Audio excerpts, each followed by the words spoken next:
मुसलमान और हिंदू के जनसंख्या का असंतुलन, यही सबसे महत्वपूर्ण मुद्दा है।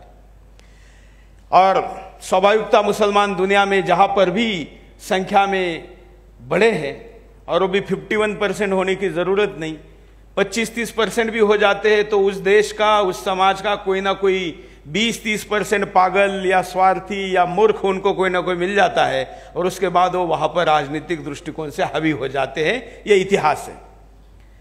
हमारे यहां पर भी कई राज्यों में ऐसा हो ही रहा है। लेकिन राजनीतिक दृष्टिकोण से इसको थोड़ा सा दूर भी रखें, हमेशा के लिए नहीं, क्योंकि वो भी बहुत महत्वपूर्ण मुद्दा है। लेकिन जनसंख्या का असंतुलन जिस क्षेत्र में मुसलमानों की संख्या ज्यादा हुई है, उस क्षेत्र का सांस्कृतिक परिवर्तन भी करता है। मतलब जनसंख्या की परिवर्तन केवल जनसंख्या तक सीमित नहीं है।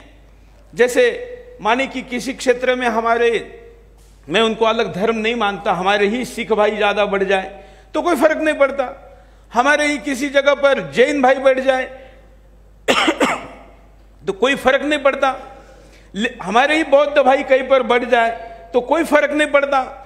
लेकिन अगर किसी क्षेत्र में मुसलमान ज्यादा बढ़ता है तो उसका फर्क पड़ता है। ये साफ साफ हम अपने आसपास में कश्मीर से लेकर केरला तक के कई उदाहरणों में पहले भी देख चुके हैं।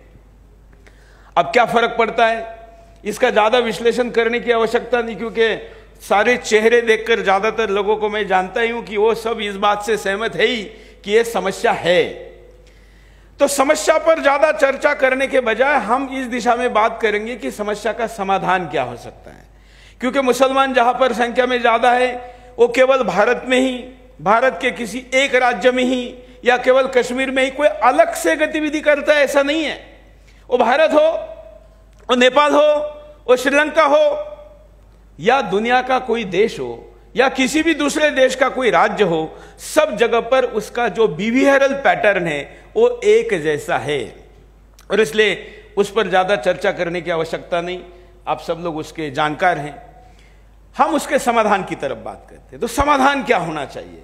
तो हमने देखा कि 17 में जब हमने इस विषय पर निर्णय किया कि अभी हमने गंभीरता के साथ निर्णायक लड़ाई लड़नी है, तब तक इस देश के पूजनीय कई शंकराचार्य जी ने, राष्ट्रीय स्वयंसेवक संघ के सरकारेवा सरसंघ चालक जी भी तब तक सुदर्शन जी बोल चुके थे कि भाई हिंदुओं ने अभी देश का गणित सही हो, इसलिए परिवार का गणित थोड़ा बिगड़ भले भी जाए लेकिन चार बच्चे करने चाहिए, ऐसा कहा था, आपको भी याद होगा।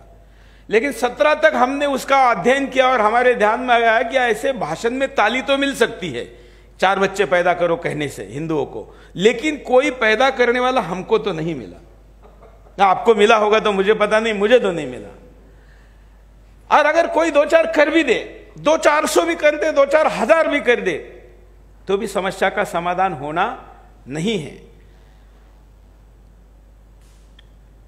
क्योंकि जब 1 घंटे में या घंटे के बजाय मैं आपको अनुपात में संख्या के बताऊं कि 100 बच्चे जब हिंदुस्तान में पैदा होते हैं रोज